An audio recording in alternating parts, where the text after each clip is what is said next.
Hello and welcome to the Gooner Talk, back again with you guys for another episode of what is the Arsenal News Show. Join you every morning at 8 a.m. UK time. Hope you're doing good. Hope you're doing well. Thank you as always for making this a part of your morning routines. It is very much appreciated. Good morning to those joining us in the chat box. Pinny Wing, good morning to you, to Carlton, to Steve, to Arasilki, Peter. We've got Maximius, Viraj. We've got Rancid Pumpkin. We've got Sweating Merlot, Clincy, Morgie, Blackshine, Matt G, who still hasn't replied to me on Discord. Stephen, Marcus, Blackshine, Matt Tomo, Stevie, Lucas, Amira, Johnny, and plenty more. Thank you, everybody, for joining us in the chat. It is very much appreciated. If you could drop a like on the chat box. No, you have to drop a like on the video, but you can leave your comments in the chat box. If you're listening on catch up, of course, you can leave your thoughts and feelings about anything that we discuss in today's show down below in the comment section as well. Without further ado, let's crack on with today's stories, shall we? With it being the weekend, it does mean that Premier League action is back, and today's games are plentiful. Lots of action this Saturday. At 12:30, Wolves take on Liverpool on TNT Sports. Aston Villa play Crystal Palace in the first of 5 3:00 kickoffs. Fulham take on Luton. Manchester United are at home to Brighton. Tottenham play Sheffield United, and West Ham, high-flying West Ham, host Manchester City. Then the late game, Newcastle United at home to Brentford. So some very interesting games.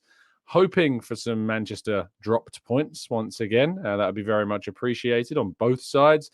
And Sheffield United, I'm not holding out much hope, but who knows? Maybe they can do us a favour with Wolves also, who haven't had the best start of the season, can maybe get something against Liverpool. There has been some changes to the fixtures going into November that have been announced also to make you aware of. Arsenal have 2 games that have been rearranged during the TV picks. First of all, their game against Newcastle will be moved slightly later on Saturday to a 5:30 kickoff. I can't help but be irritated whenever a game away at Newcastle is moved to a late kickoff on a weekend. 5:30 means that a game will finish at 7:30, which means the travel back to London is going to be very late indeed. People will obviously be hoping that there'll still be trains running until very late to get people back to London. They should be. But for those working in the media like myself, I am going to be staying over in Newcastle, I imagine, that evening, because despite there being a train maybe at 9:30, 10 o'clock, if I'm lucky, I ain't getting back from London to where I live at that time when it does return. Always frustrating when there's a Newcastle away game that's put to a later in the day kickoff. Should be an early kickoff, should be at latest a 3:00 kickoff, but yeah, it is what it is regarding with that. But the other game that has also been moved from an Arsenal point of view is Arsenal's game on the Saturday. No, sorry, the only other game, I think that is the only game that has been moved during that period. We've got Arsenal against Burnley on Saturday, the 11th of November. So other than that, there aren't any other changed fixtures in November. We've got the game against Newcastle on the 4th. We then go and play Sevilla at home 4 days later on the 8th of November. We then play Burnley at home at 3:00 kickoff, so that means it won't be on TV. We then have Brentford away on November 25th at 3:00 again. Unless that's not yet been changed and not yet been rearranged, I imagine that will be staying the same. But they haven't released any later November fixtures yet. So I imagine we might see some changes late on in a few days, maybe weeks. So we'll get some more clarity on that. And speaking of clarity, Mikel Arteta provided plenty of information during his pre-match press conference yesterday. If you want to go back and watch that, of course, we've got some highlights on the Arsenal way, and you can get the full transcript on the football.london website. But to focus in on some key parts of that, he was asked about Saka's situation with all those rumours flying about a supposed Achilles issue. Arteta said he's fine. He trains normally today, so nothing to report there. Every player has pains or issues. That's normal in elite sports, but nothing to worry about. And I think that this obviously kind of leans into what we've been talking about, is that players do carry issues. They do have problems, that they deal with on a daily, weekly, monthly, annual basis. And we just have to come to terms with that fact. And Arteta highlights that. What I would say is that he doesn't necessarily rule out the idea that there is a problem that they are monitoring, but I think hints towards that, most players, Saka included, will be carrying something going into any game, and it just needs to be monitored because these are elite sportsmen, so they're always going to be carrying something. He also talked about Gabriel and his obviously worrying situation at Brazil, where we saw him come off in the game against Bolivia. heavily strapping on his leg with ice. He says we have good contact with the national teams. Gabby had a little issue, but he managed to play the second game. So it's something, obviously, for the next sequence of matches, we have to be aware. So they are clearly monitoring Gabriel as well. And despite the fact that I know it was ruled out as not being anything too serious, it's always important to make sure that we've got full monitoring of these players. And that certainly is happening with Gabriel as well. He was also delighted to have Mohamed Elneny back. He says he's been training with us. He had a little niggle in his hamstring a few weeks ago, and he is back in training now. Obviously, it's been a long-term injury, the latter stages of that rehab right now, and then it's about building momentum and game time with him. I always said he's our glue player. He's one that brings everybody together, sticks everybody together. He's a really important player for me in the squad, and I'm delighted to have him. So that's some really positive news regarding the availability of Mohamed Elneny, and hopefully we'll see him be used at some point during the season, probably in those Carabao Cup games if we continue to progress through the competition, maybe in some of the Champions League games if we need to rotate, because without Thomas Partey, we've got less depth in that midfield position. So let's wait and see if that intends to be the way back for Elneny. He also talked about his confidence surrounding Odegaard's contract situation, which, as we know, has always been a real priority of the club this season. He said he's our captain. He's a massive player for us, a really important player for us now and for the future. We're extremely happy to have him, and we want to keep him here for a long time. I'm always optimistic, and we have a really good relationship with him and his agent, and we are really close to them. And whenever that's confirmed, we'll announce it. So yeah, very, very true that it's clear that they are very confident that he will be signing a brand new deal. And if you want to look ahead to the game against Everton, well, last night we recorded our preview show. I was joined by three of our fantastic members to talk about the game. And so therefore, you can go back and watch that and get all clued up on what's going on in the world of Everton versus Arsenal, which takes place at 4:00 on Sunday. I'm going to be heading up to Liverpool tomorrow morning. Very much looking forward to going up to Liverpool once again. Staying in Liverpool overnight tomorrow night. Maybe I'll get a chance to see a little bit of the city. Not really looked around Liverpool. Was up and drove back straight away from Liverpool when I went up last season for the Everton game. So who knows? Maybe be able to get out on the town a little bit tomorrow evening after completing all my duties, of course. But that completes part one. We're going to move to part two and your questions right after this.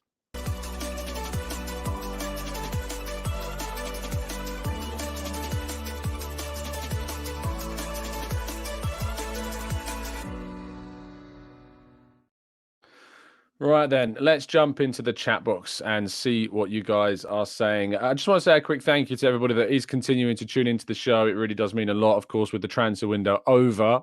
We obviously peak a lot of viewership during that period of time. And, I really think it stands true to those that have got great commitment to the channel and supporting the channel and giving it everything it can be, making the community in the chat box what it is. Thank you for sticking with us. And we'll continue to do these shows and bringing you the dedicated platform across the rest of the season through until the January transfer window, when, of course, we'll relaunch the Arsenal transfer show in December. But thank you to everyone that continues to do so. It really does mean a lot. And thank you for the kind comments that you leave in the comment sections as well. It really is meaning the world. Right. Let's go to let's scroll up in the chat box a little bit. John says, does Jesus start tomorrow? If the question is, would I start him? I think I would. Yes, I would start Jesus. The question is Arteta going to start him? I'm not sure. I'm really, really not sure what's going to happen with Jesus and Nketiah, and whether or not Arteta might use and stick with Nketiah because he's done so well at the beginning of the season, or because of Jesus' goal against Manchester United. It's very, very difficult indeed to see why he would take him out. But who knows? He might. He's always loved Jesus, and despite Nketiah doing really, really well, he really enjoys having Jesus and what he brings to the team. So let's wait and see. I think it's 50-50, John. I think it could go either way at this point. George says, Tom, do you think that Wenger could be the next CEO? It seems very fitting. I don't think so, George. That position of CEO is a lot about delegation of roles, as we talked about on the Eat, Sleep, Arsenal Repeat podcast on Thursday night. I don't think that's what Wenger's specialities are, is in that role. I saw a comment on yesterday's show saying we should bring David Dean back for that position. I think these types of comments are, for me, they hark back to, well, look what they did in such a successful period, but they weren't the same roles. These are technical directors and people that were kind of the right-hand man, if you like, to Wenger. And during that period of time. But I can't see David Dein being in a position to come back to be a CEO when you've got Edu as sporting director. There would be a lot of kind of conflict and crossover of responsibilities between those two people's specialities. So I don't think that's ever going to happen. I don't think Wenger will return to Arsenal in any kind of professional capacity, only as a fan and maybe as an ambassador at max. But I just can't see it being anything else other than that. Let's go to Elneny to score a screamer in the Carabao Cup, says Odegaard Kanobi. Yeah, potentially. I'd love to see Elneny get on the score sheet again, because he always loves scoring an absolute screamer at random points during the season. Byron says, have been here for years through many accounts on YouTube. You have one of the best Arsenal content channels on YouTube alongside the Different Knock, who is obviously another fantastic content creator. I am a Gooner Talk subscriber for life. Thank you, Byron. That's very kind of you indeed. Very kind. I think I saw a really nice comment from Gary as well. Thank you, Gary. Really appreciate that. Very kind words. Ben says, I wouldn't be surprised if he played Jesus and Eddie. Maybe we see Jesus used in a wide position to give Saka a bit of a rest. I don't think that'll happen. I would do it, certainly in certain games, use Jesus on the right, Eddie through the middle. I think that's something that we could certainly use, but I don't see it happening right now. Lynn says, Tom, do you think there has been too much talk and opinions about Sancho when no one has been privy to what has really been going on behind the scenes? Absolutely, Lynn. And we talked about this with Drew a couple of weeks ago on the mental health side of this. You got to think about this as a human being beyond just a player. And his manager has come out and said things that he absolutely refutes, that he says that he isn't training poorly, that he isn't doing these things. And, you know, we can only go off what's being said. Now, there was a report in The Athletic that suggested that some Manchester United players supposedly have noticed a bit of a drop-off in Sancho's commitment and application, I guess. And it's very difficult to have such a strong opinion on a player that we don't know the ins and outs of. And I do think there's something to be said about the mental health of players. I think what the difference is with this and say like Arteta coming out and publicly criticizing, not even criticizing, but publicly kind of saying that Aubameyang was a disciplinary issue. You know, he didn't give specifics. He didn't give kind of anything in the media or in pre-match conferences that I can remember that was specific to what he did, whereas Ten Hag was very specific about things that Sancho had allegedly done or not done. And I think with Arteta, he was principled about it. And, you know, there was obviously numerous incidents where Aubameyang was late, where he didn't turn up on time to training. And it was like, you know, it was, and to the North London derby as well, if you remember. So I think there's a difference for those that I can imagine will start to bring up comparisons between Arteta's treatment of Aubameyang and Ten Hag's treatment of Sancho.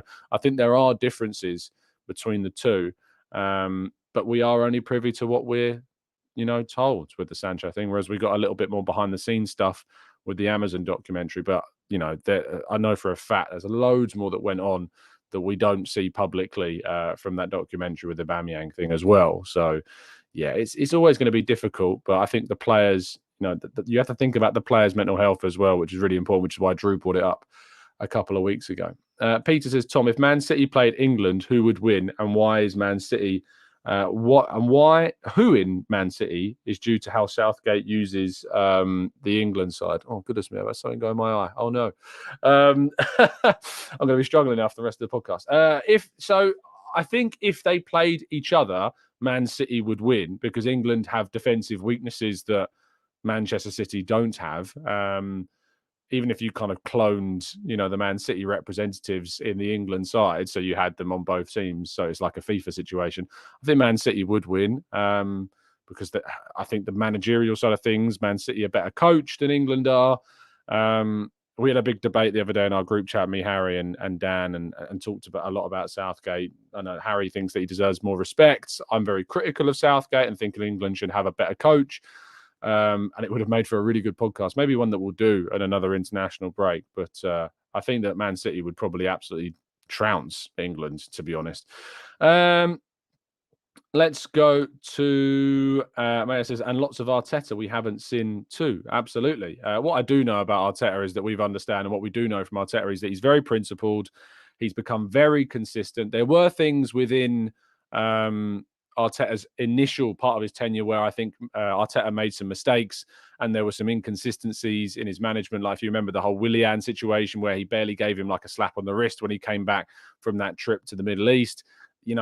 I think maybe he learned from that and then applied that to other situations, as we saw with Aubameyang. But certainly what we know about Arteta is that he's become very consistent in his kind of strictness and discipline of players, which is obviously very, very important. Arasilka says Man United only got Sancho in to sell shirts. Eric Ten Hag doesn't know what to do with him now.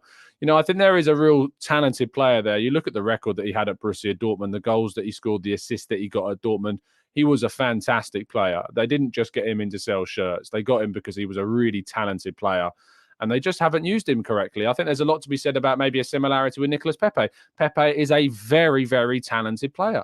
But it just was brought in under a different coach. And then under Arteta, didn't fit his system and wasn't able to fit what Arteta expected. And I think that with Pepe, there is a difference between the Pepe situation and Sancho in the sense that I think Sancho is a better player than Pepe. I think Sancho has got more talent than Pepe because he's delivered on multiple seasons at Dortmund, whereas Pepe was kind of a big one-off season and then struggled to replicate it. Had a decent first season at Arsenal, but yeah, I think we saw from Sancho establishing that level of quality at such a young age over 2 to 3 seasons was so strong. And I think that you can recover that. It just depends if you can find the right team to get him into. Is that Arsenal? I don't think so. I don't think I can see Arsenal doing that. I just don't think that we can have 2 recovery or revival projects. We've already got Kai Havertz. I don't think you can bring in Sancho to make it 2. It would be too much of a kind of a revival project on 2 players and too risky for us to do. But who knows? Maybe we'll see Arsenal take a punt on Sancho in January. Matt says, do you think that the news of the Everton takeover will have an impact on how they play? No, I don't think so. I don't think it'll affect how they play. I think the only thing that's going to affect how they play is obviously that the crowd might be a little bit more emboldened. That said, I did read a few things about the new 777 partners that have taken over Everton and some of the comments that were made about what they want to do with the club would not have sat well with me if I was seeing that come from the Cronkies. It was a really odd, let me try and find the quote exactly. It was like stuff about selling insurance and things like this. It was really, really, really odd. Yeah, here we go. I think this is it. The vision for this football group is one day we're not selling hot dogs and beers to our customers. It's that we're selling insurance or financial services or whatever. The intensity of the fans' engagement with their clubs meant they want to be monetized. What's the guy that said it? Is it? I can't even find the name of the person. It's not in this picture, but it was a really strange.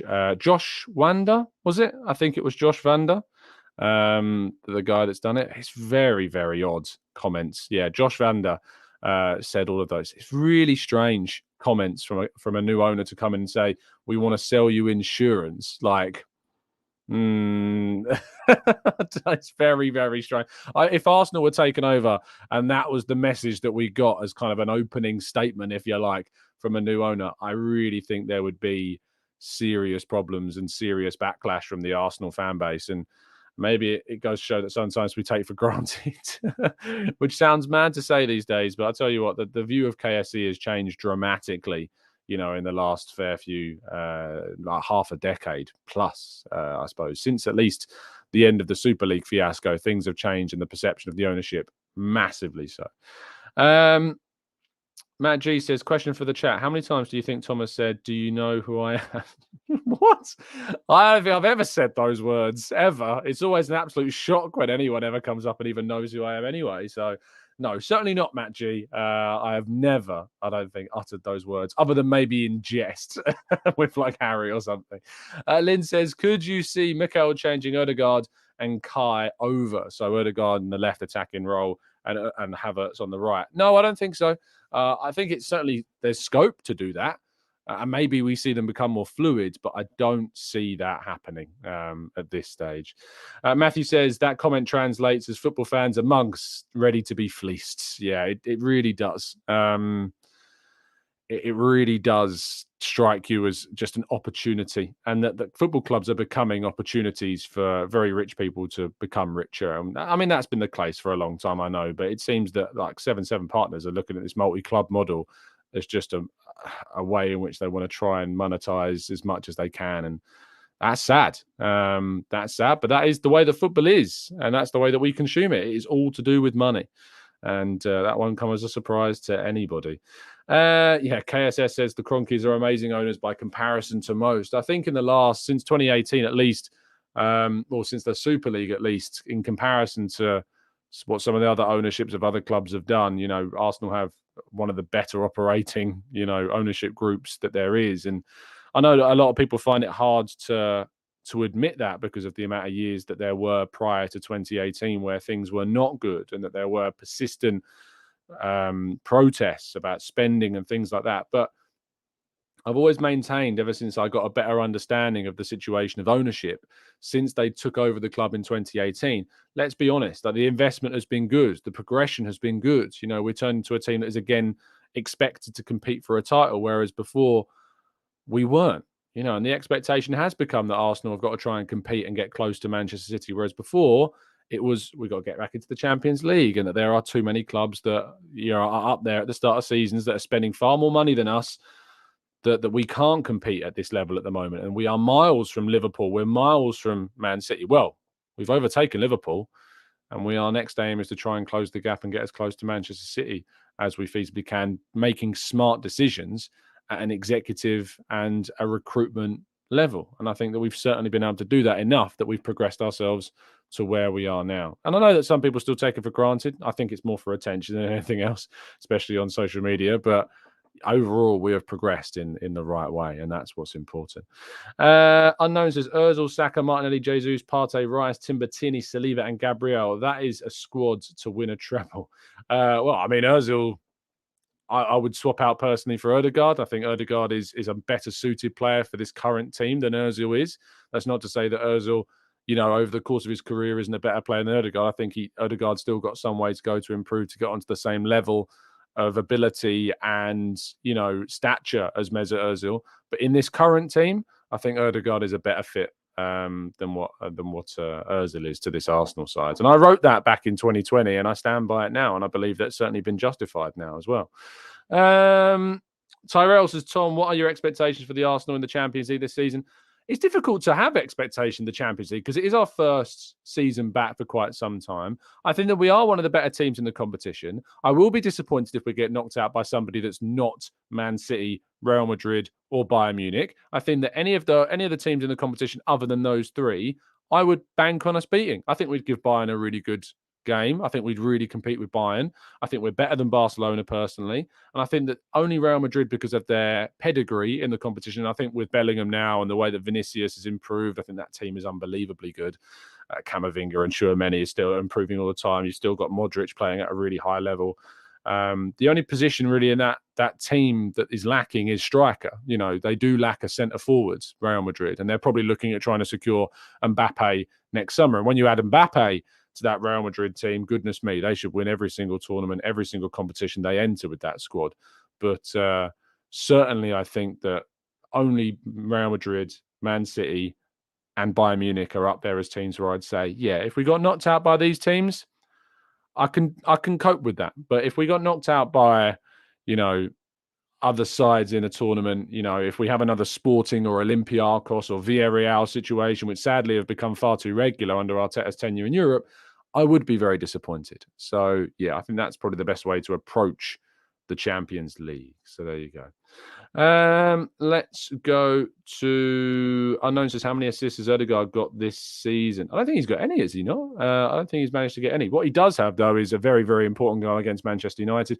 Also, it's worth pointing out that I think Odegaard has matched. I think that goal that he scored against Man United has matched the number of goals Ozil scored against Big Six teams in the Premier League. I think they both now have the same number of goals against Big Six teams in the Premier League. And I think that Odegaard's contribution to this team is without a doubt staggeringly impressive. Matching Kevin De Bruyne's outfield goals from central midfield, from a midfielder position last season was an incredible thing. And the biggest thing we always said about Ozil for me, other than the work rate issues and the application, was obviously, did he contribute enough goals? Did he turn up in enough big games? And for me, I don't think that Ozil did. And Odegaard is now, equal in regards to that level of scoring against big six teams. And I'm sure in the next fair few opportunities, he's probably going to extend that beyond what Ozil did as well. Ozil was a brilliant player. Ozil was a world-class player, but he wasn't suited to what Arteta wanted. And ultimately, Odegaard is. And I think that means that if you use a part of a machine that's better for the machine than something else that isn't as good for the machine, but is still a world-class piece of a puzzle, it's not going to be able to perform to its absolute maximum. And I think that Ozil in a team which suits Ozil, like he did at Real Madrid, for instance, and to be fair, at the start of Arsene Wenger's tenure as well with the player, it worked really, really well. And he won a lot of trophies with Real Madrid, and he won some trophies with Arsenal as well. But, with Odegaard, Ozil sadly never was able to take Arsenal back to the level of a title challenger. With Odegaard in the team, Arsenal have returned to a side that are now trying to compete for a title in what I would describe as an even more competitive Premier League than when Ozil was part of Arsenal's team. So yeah, let's enjoy. I think you can enjoy both. I think if you're trying to create, and I think Unknown in the chat box is certainly trying to create a bit of a divide here, which is, fine if people want to do that. Only do it to some degree. You've got to be respectful. But I think if your intention is to say, I like one, I don't like the other, I don't think there's any point even getting into a debate about it, because they're both just great players. They're both really good. And it's as simple as that. So I don't think if anyone's sitting there saying Odegaard is not good enough or Odegaard isn't very good, it borders on, it's not bordering on ridiculous. It is ridiculous, because Odegaard is a world-class player, in my opinion, and has helped Arsenal massively back towards a title challenge. Let's go to, let's scroll up in the chat and get some more questions in. Yasser says, Trossard needs to start as an 8 and Havertz pushed into the 9 role to give us more physicality. I would start Jesus on the left and Saka on the right as well. We need to surprise Everton. I'm not sure that that's the right way forwards. I think that when it comes to somebody talking about Martinelli, you have to use Martinelli, because he has been so good at the start of this season. And I think that when it comes down to a player that adds so much aggression and direct running and all of the things that Martinelli has added to this team, to not use him in this game, I think would be maybe a bit of a mistake. So, yeah. Right. I'm just, unfortunately, I always appreciate when people come into the chat with different points of view. But when you start trolling, there's no point sticking around. So there you go. John says, Jesus on the left, what's Martinelli done wrong? And this is kind of the point that I have. I think that we have to consider that Martinelli is a really important part of the team. I don't think you can shoehorn, players into sides. I think there's a danger of us getting into a position where Havertz does get shoehorned in. If his form continues to be very poor, I think we are in danger of, being in a place where Havertz ends up getting shoehorned in. And I don't want it to get to that place, which is why I personally would drop him for this game. I'd get him coming off the bench and getting into positions where he can get, and can score. So yeah, let's wait and see what happens on Sunday. But I think it's going to be an interesting lineup. It's going to be a very, very interesting lineup. Martin says, I've always felt Ozil was a signing to appease the fans, calling for Wenger to spend some effing money. I don't think that's true. I think we signed Ozil because we were a very good passing side. And Ozil was one of, if not the best passer on the planet at the time that we bought him. So I think that's why we bought Ozil. And I think we bought him to try and take us up a level. Sadly, he wasn't able to do it. Sadly, even with Alexis Sanchez, we couldn't take ourselves up a level. And I personally think that was a lot to do with Wenger, sadly. I think towards the end of Wenger's career, he was left behind by a lot of the new coaches in the game and the new style of play. There's without a doubt some of the football that we've played under Arteta in his tenure has been better than the football that we played at the end of Arsene Wenger's tenure, and certainly better than Unai Emery's football that played. So I think that Arsenal needed to evolve. Ozil and Alexis Sanchez during that Wenger era weren't able to evolve Arsenal beyond a team that were just qualifying, for the Champions League. Yes, we finished second one season, but it wasn't a season that we competed for the title, even though Leicester won it, which is a real disappointment. That was the season that Arsenal had the opportunity to win the league, and they failed to take that opportunity.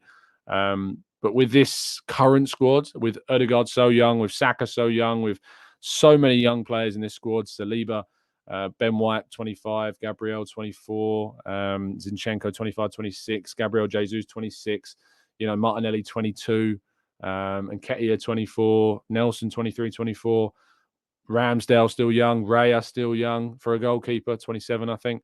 We've still got so much potential in this squad. Havertz is still 24, and if you can get him to come good, great. Declan Rice is still, 24? There's so much potential in this team, and where we were at with Ozil was kind of the end of his prime. Alexis Sanchez as well. We bought them in their prime. We've bought players now that are going to enter their prime at Arsenal, and that's a really, really exciting place to be. If he says that 15-16 season Wenger signed only Czech. Ozil had a great season, but no one to convert our chances due to Giroud's goal drought. I think Giroud goes down as one of the most underrated players in our history. And let's not forget, Arsenal fans clamoured for Arsenal to sign Alexandre Lacazette and replace Giroud.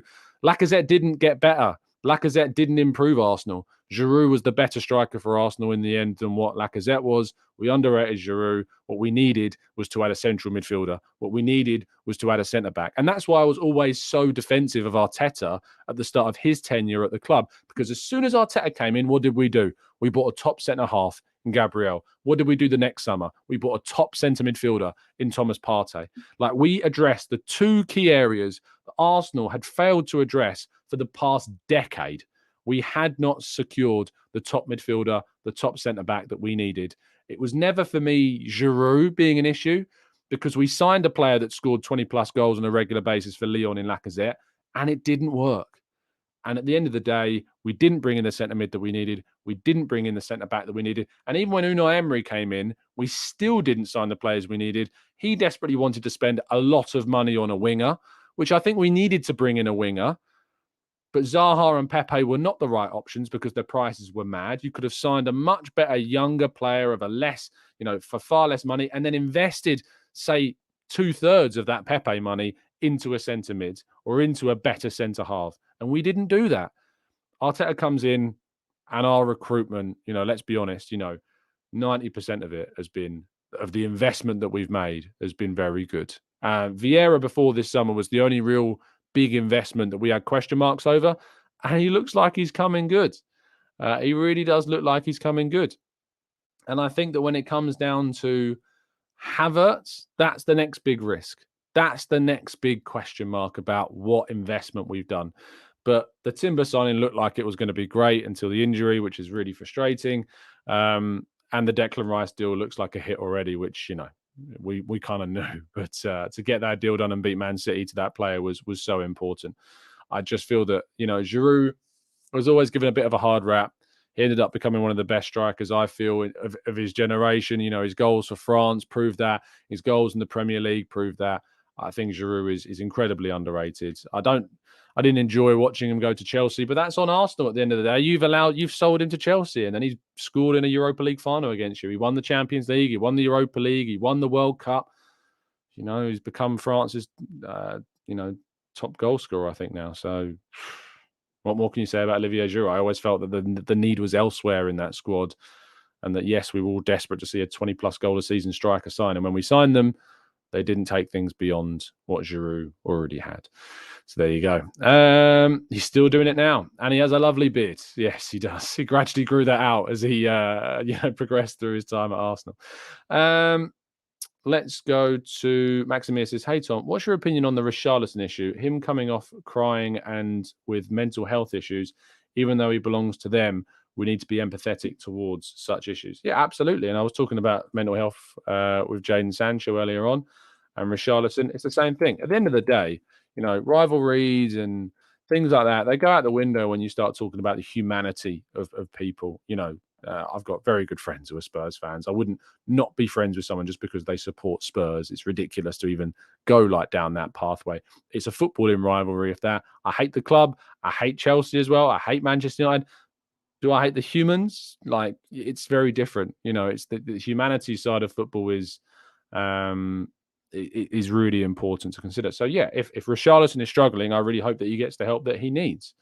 And the same goes for Maguire. The thing with the Maguire thing is that I would like to see the level of support that has been shown to Maguire shown to other players. And I think that maybe there's something to be said about the level of emphasis on Maguire that maybe hasn't been offered to others at the same time. So yeah, look, I think that a player like Granit Xhaka, who when had the incident that we all know about against Crystal Palace, and it came out about the abuse that Granit Xhaka received, and the Xhaka was never shy about talking about, the struggles that he's had. He's a very tough character, very tough personality, and certainly has got very thick skin indeed. And that doesn't justify anything that he's received. But I never saw the outcry of support, across the footballing sphere in England for a player like Granit Xhaka, who received untold abuse during his time at Arsenal, that as compared to what we've seen for Harry Maguire. His manager did. Gareth Southgate backed him, and Arteta has backed Xhaka for sure. But there's never the same. I've never seen the same level for Xhaka and for other players as well. So whilst I think it's good, and I respect Southgate and everybody for backing Maguire, I think it's the right thing.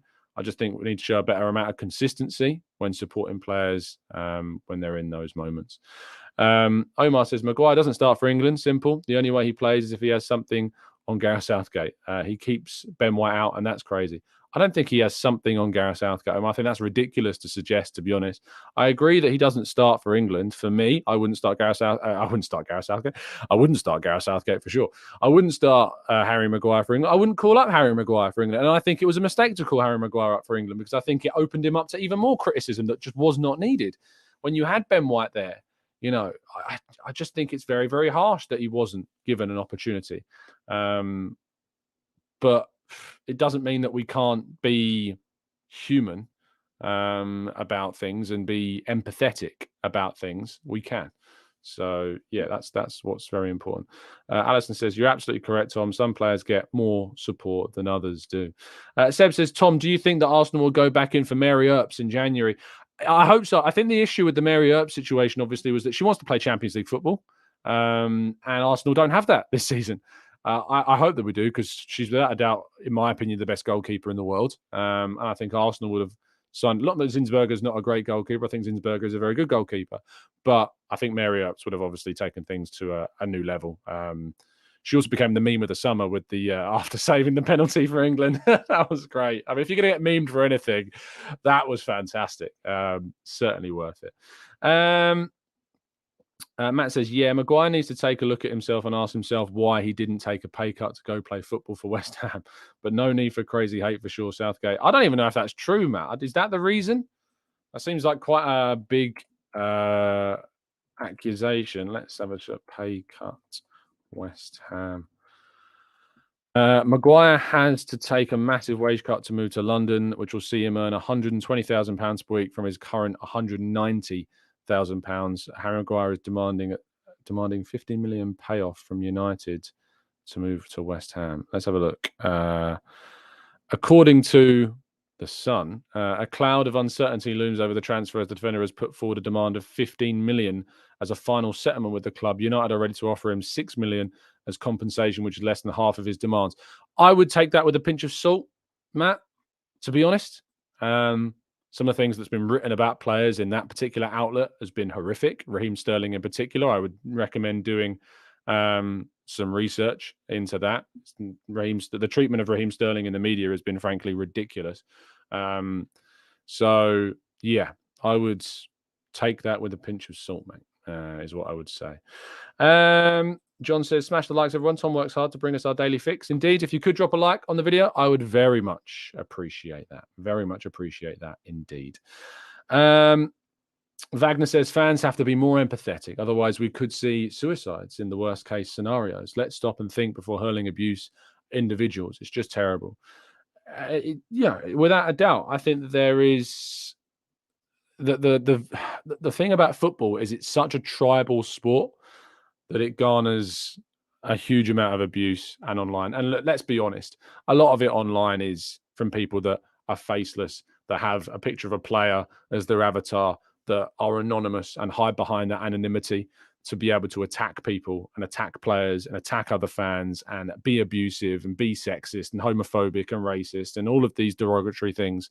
You know, let's be honest, people use it as a guise. There's suggestions that Twitter, or that is now called X, you know, I don't agree with a lot of the things that have gone on at the top of the social media company, but there is suggestions that you will need to apply a identification for your Twitter accounts. I'm going to continue to say Twitter because it's easier, but you're going to have to submit identification for your Twitter accounts to keep it. And I don't think it's a perfect system. And I think there are valid criticisms to the idea of adding identification to social media platforms because, you know, the access to data that's there, the access to people's identities, if people can get them, is obviously a danger. But it's like, what do we do? I had someone say to me the other day in a conversation, I think on social media, a couple of weeks ago, where they were saying, or I said they called a player stupid or something. And I was like, can we please not abuse players? Or someone called them a clown and used the clown emoji. And I was like, can we just stop abusing players? If you're going to be critical of a player, be critical. But if you're going to call them stupid, if you're going to call them clowns, like you are being abusive. And then the response is, well, is calling someone stupid abusive? Is calling someone a clown abusive? And look, for some people, I get the bar might be higher. You might need to break into the boundary of expletives. You might need to break into the boundary of derogatory terms before you feel that abuse is being submitted. But if you have a look at like UEFA's strategy and their current campaign, I think Jorginho is part of their anti-abuse campaign, Heung-min Son is, and I think that there is something to be said about, you know, the words that they use in that advert, that campaign that's used. And stupid is one of the words that is used. And you might say, oh, well, you're being a bit of a snowflake, a bit of a softie, you know, can't you be dealing with being called stupid? And it's like, sure. If I'm down the pub or I'm out with some mates and someone calls me stupid, yeah, sure, I can take that. That's fine. A, because one, they've said it to my face, first of all. And B, because, you know, in the grand scheme of insulting terms, it's not the worst thing in the world. But the thing is that these are footballers that are on the public stage and are facing thousands upon thousands upon thousands of people calling them at the lowest level of abusive terminology. And that doesn't make it okay. There isn't a spectrum of what is okay in terms of what insults you can throw. It's either you can be objectively critical or you can't. And if you can't be critical, then what's the point? You know, this isn't for you. Social media is not for you. If you have to resort to being abusive in any way, shape, or form, this platform, this environment is not for you because it's not okay. It doesn't make it okay. You know, add a little bit of humans to it. Gary says the clown emoji has got to be the most used when criticizing players. Yeah, I find it odd that people think it's okay to call people clowns. Like, it's easy, it's accessible through an emoji. Yeah, like people think, oh, it's just an emoji I'm throwing. Yeah, it's you and 1,000 others that's doing it. So people don't really get the impact of that. KSSM says calling someone stupid is an insult. There's no point in trying to deny that. Exactly. Boniface says, Cass, by Leverkusen striker, just my opinion, is one that Arsenal should be looking at for next season. He is raw, but he is a handful and gave Bayern Munich's defenders a torrid time in last night's game. Certainly a player that's continued to be talked about. Moffi at Nice is also being talked about a lot. They got a great game against PSG the other night, so he might be a player to look at. But it's always worth waiting until the season's finished, see how these players get along across the season. That's that's really, really important. Divesh says, I am a clown and I find it offensive. Brilliant. And Matt, thank you, mate. Really appreciate the kind comments as well. Penny Wynn says, Tom, you've called me silly a few times. What's the difference? I genuinely don't mind, but I'm confused how it's different. I think it depends on context, mate. I think it's context to terminology. If I say to someone, stop being silly, I don't think that's abusive. But if you're calling somebody a clown because of how they are in their job, which in the case of football, if you feel they're not good enough, or Kai Havertz, for instance, has been poor at the start of the season, calling him a clown is abusive. Let's not be. You might say that's just ridiculous. That's there's nothing. We're not saying that he's a see you next Tuesday. We're not saying that he's this, he's that. We're just calling him a clown at the start of the season because we think he's not been good enough. It's like, no, that is a terminology of abuse. And like when it's coming from thousands and thousands of fans, saying it, especially when I use the word fans. Like, remember, these are people that support Arsenal, that you're supposed to, keyword there, support. It's not to say that you can't be critical. It's not to say that you can't say you don't think Kai Havertz has been good enough. That's fine. If you want to say that Kai Havertz hasn't been good enough, I have no issue with that whatsoever. If that's your opinion, that's fine. And I share to some degree that opinion. I think that we should expect more from Havertz. I think there's context to it. I think there's context around that, absolutely. But, if you're going to start calling him a clown, it is too far. It is far too far. It is, and you might say that's setting the bar way too low. I don't care, because if we don't set the bar too low, then we allow these things to pile up. We allow these things to snowball, and then it starts to become worse and starts to become more serious. If you start thinking that it's okay to say these words, then suddenly you start saying words that simply are unforgivable as well. Let's go to Omar says, call him incompetent if he is bad. Is that offensive? I'm not sure. Is calling a player incompetent not having or showing the necessary skills to do something successfully? I mean, by definition, you would say no, wouldn't you? Because I don't think Havertz has shown the necessary skills against Fulham and Man United. Personally, I did against Crystal Palace. I thought he did. But the word incompetent is very strong. And I think there's maybe something to be said for the word incompetent. I think Cross did against Fulham and Manchester United Havertz show enough skills to do something successfully. You would say no. And so by definition, there were incompetent displays. But it sounds like a really harsh word to use that word. And I think, again, this is where context comes into it. Language is important. Words are really powerful. As a writer, use words every single day, as we all do. But, when I'm writing and I'm trying to use the best words to describe something, I try to be careful. I would not be using the word incompetent to describe a performance, even though by definition it works, because incompetent, I don't think can be used to be abusive. I wouldn't go as far as saying calling someone incompetent is abusive.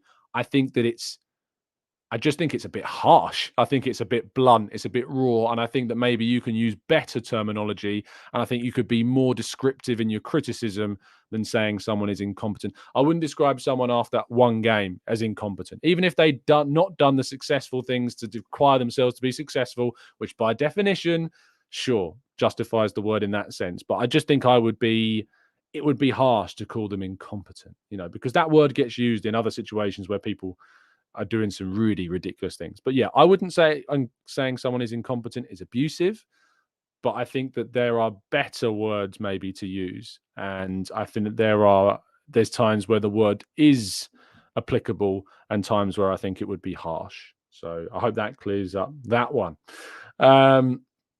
Let's go to Bosses. Do you think that it will take Havertz a season to get back to his best? I hope it doesn't take a season, Boss. I hope it happens quicker than that. But it's difficult not to think that it's going to take him an extended period of time to find his feet, and that's only going to come through playing as well. Let's go to Penny Wayne says context is key, no question, and words aren't always meant how they are heard. Yeah, absolutely, and people can get misinterpreted all the time, and that's why I think you should always give someone the benefit of the doubt when it comes to them explaining why they said what they said. Because, what I don't want this to become is some incredibly kind of, I would say, I don't want to go down political routes, but I do think there are times that when people aren't given the benefit of the doubt and people are labeled as things that they're not unnecessarily. And I think that they should be given the benefit of the doubt to explain why they said what they said and in what context they meant it. And then we can have a discussion about it. I'm never for cancel culture. I think that's the best way to put it. I don't believe in cancel culture. I don't think people should be cancelled. I think people should be given the opportunity of education to improve themselves. That's what I personally think should be, there. Things that, outlets, YouTube channels are there to stay. Certain places are here to stay. We know that. I would rather that instead of cancelling these places that have such huge influence over people, that they're given the opportunity to change. And I think this is when we come back to talk a little bit about AFTV. For some people, they're done with AFTV. They're done with it. They said they don't like it. It shouldn't exist. It should be banned. I don't agree with that personally. I've always said that AFTV is going to be here to stay. AFTV is always going to be a presence in this Arsenal community, and you can choose to ignore it or not watch it, which would be my first piece of advice for people that don't like it. But I personally think there's some really good people now on AFTV, and there's been effort made to try and improve things over there. And that's what I always say, is that cancel culture shouldn't exist, and that effort should be made always to try and give second chances to improve individuals or replace individuals. If you have to replace people, that's fine. Some people sadly aren't going to change. If people aren't going to change, then yeah, sure, replace them. But, I think at AFT in particular, I always talk about how much I enjoy James's content. I think Cecil's done some really good work over there. Obviously, Graham does some really good things on the tactical side. I'm good friends with Lee Judges. I don't always agree with what Lee Judges says. We have a lot of disagreements now and again. But I like Lee. And I think that he produces on his own channel some good stuff. But yeah, I think it's always going to be about giving opportunities to second chances, giving the opportunity to change. That's what's key. But I get that some people aren't always going to enjoy it. People aren't always going to be able to overcome that. But what I would say is, if you cannot enjoy something, if you're never going to change your mind on something like that, don't watch it. Simple as that. Don't talk about it. Ignore it. Move on. You don't need to be haters. Focus on things you enjoy. That's for sure. Let's go to Omar says, what is cancel culture? Sorry if this is something common. Yeah, no, it's fine. Basically, what I'd say cancel culture is when somebody says something that could be quite bad. So someone might say something that is... I'll give you a good example. Jamie Carragher was videoed once spitting out of a window at another person in what is one of the most horrific things I think I've ever seen a presenter do. It was really bad. And the response to that from people was to say he should never be on Sky again. He should lose his job. And he should never be allowed to do punditry again. I personally felt as though that what he did was really bad and was worth an apology and probably consequences in the sense of like a suspension or a period of time away from the screens. But I feel as though people should be given second chances, and that Jamie is a very, very good pundit. And once that kind of episode had ran its course and that the apology had been made and he'd owned up to his mistake, people should be given second chances in certain situations. I think there is a spectrum.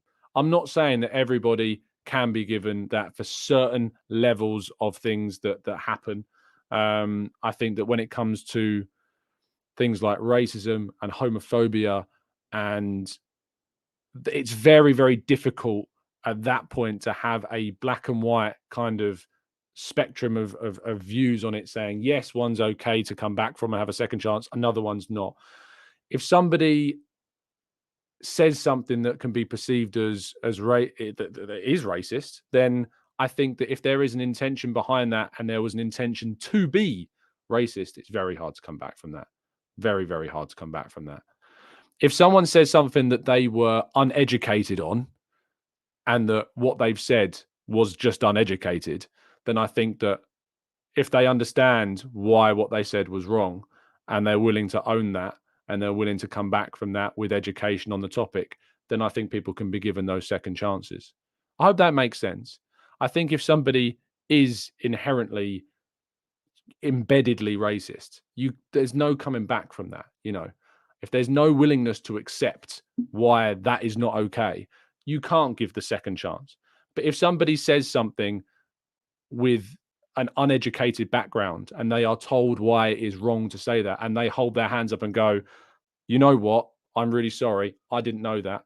I'll give you a good example. And from an internal example for me is always when I was younger and I went to North London derbies and they sung, and I know I've used this example before, and if you've been a long time listener to the channel, you're probably bored of me using this example, but I think it's relevant here.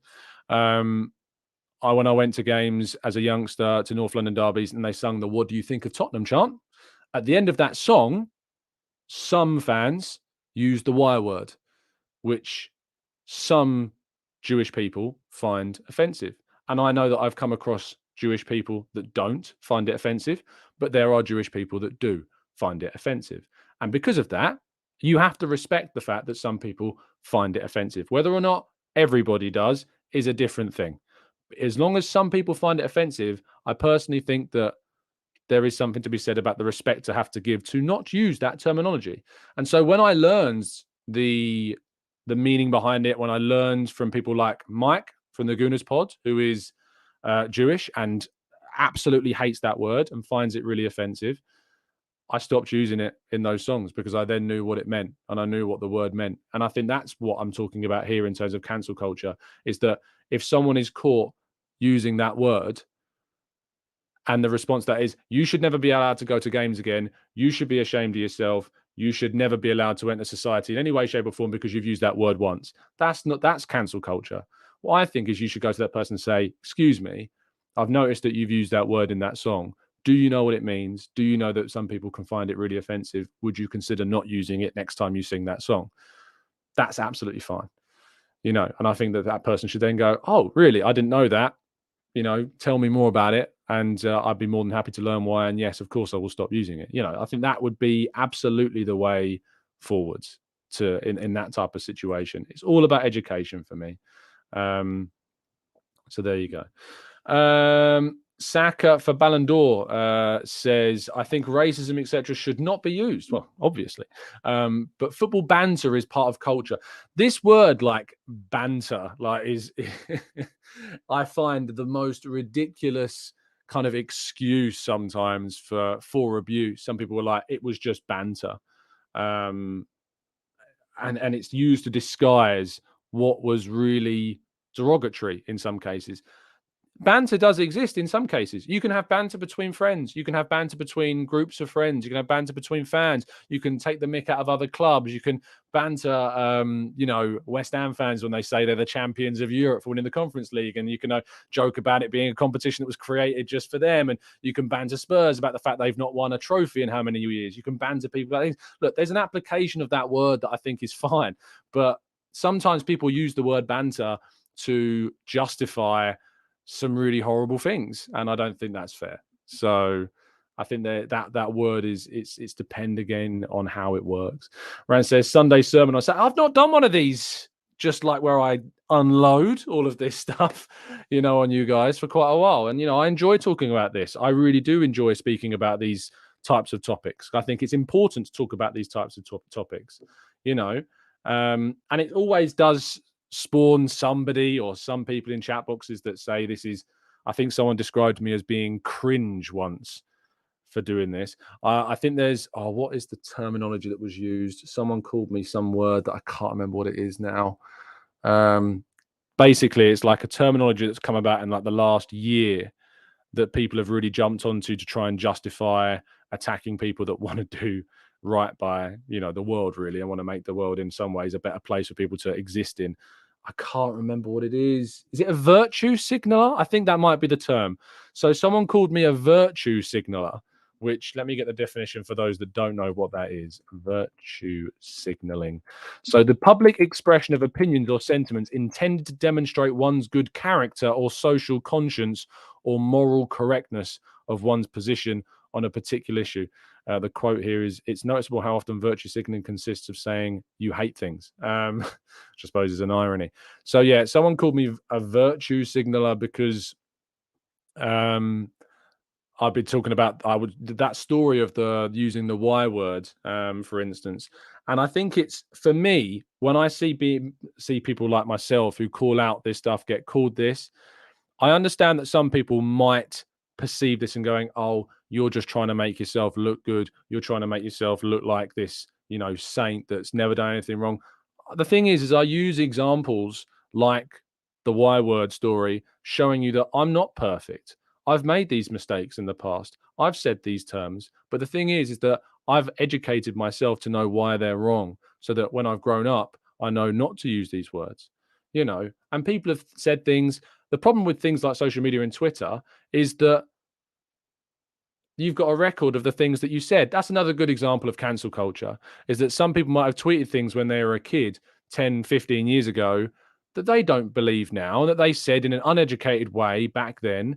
That I just don't believe people should be cancelled for that type of thing. If they're willing to hold their hands up and say, yes, I said those things once. I understand that that was wrong. I understand I shouldn't have done that. I was young and uneducated on the topic, and I said it because it was just, it was a different time. It doesn't make it okay, but it was a different time. And I don't think someone should be cancelled for that.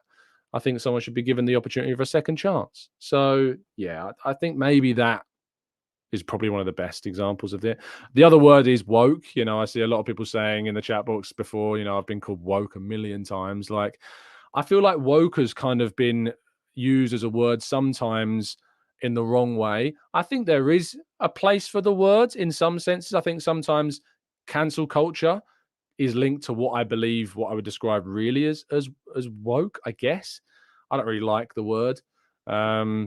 I just think that it's more to do with just being a decent human being in general. Like, if you're a decent human being, not to say things, and if you do say certain things, you apologize for saying them and you own up to your mistakes. But there you go. Anyway, I've been going over an hour now. This is meant to be the Arsenal news show. But it was a good question, and it sparked off a really good conversation. And I think that's what's really, really important. So yeah, I'm glad we had this conversation. I'm glad we have this talk, and we haven't done it for quite some time. So yeah, it's always good to talk about these types of things. You can tell I'm on my day off today, because I'm willing to sit around and chat about this type of thing for a long time. I wish I could do it more. I wish I could have these conversations with other people. I wish I could do podcasts dedicated to them, but I know it's not the content that you guys come here for. You come here for the Arsenal news at the end of the day. And, that is what I know that you want to talk about. So I will always continue to do Arsenal content, but I'm going to be very honest with you guys. I'm never going to not stop. I'm never going to not stop.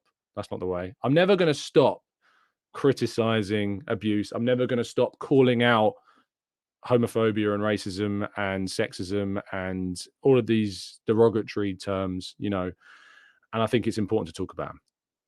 So yeah, I'm happy to do it. There are some things that I don't have opinions on. There are some things that I am conflicted on, that I can't say I stand one side of the fence to or the other.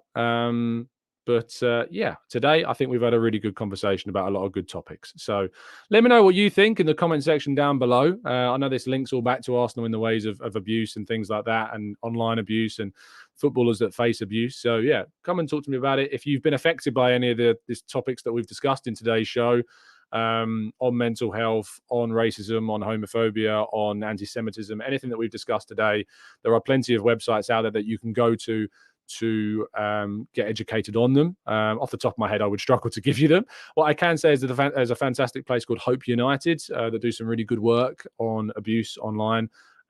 So I'd recommend checking that out. And have a fantastic weekend, guys. And I hope that you find yourself enjoying a lot of football today. Let's hope for a Spurs defeat. Let's hope for a Chelsea defeat tomorrow. Let's hope for a Man United loss. Let's hope for a Man City loss. That's the football banter that we like. Bantering our rivals when they lose games and saying how bad they are and how happy you are that they're losing. That's the type of banter that we enjoy. Thank you, everybody, for joining us. Very much appreciate your time, as always. Drop a like on the video. Subscribe to the channel if you're new.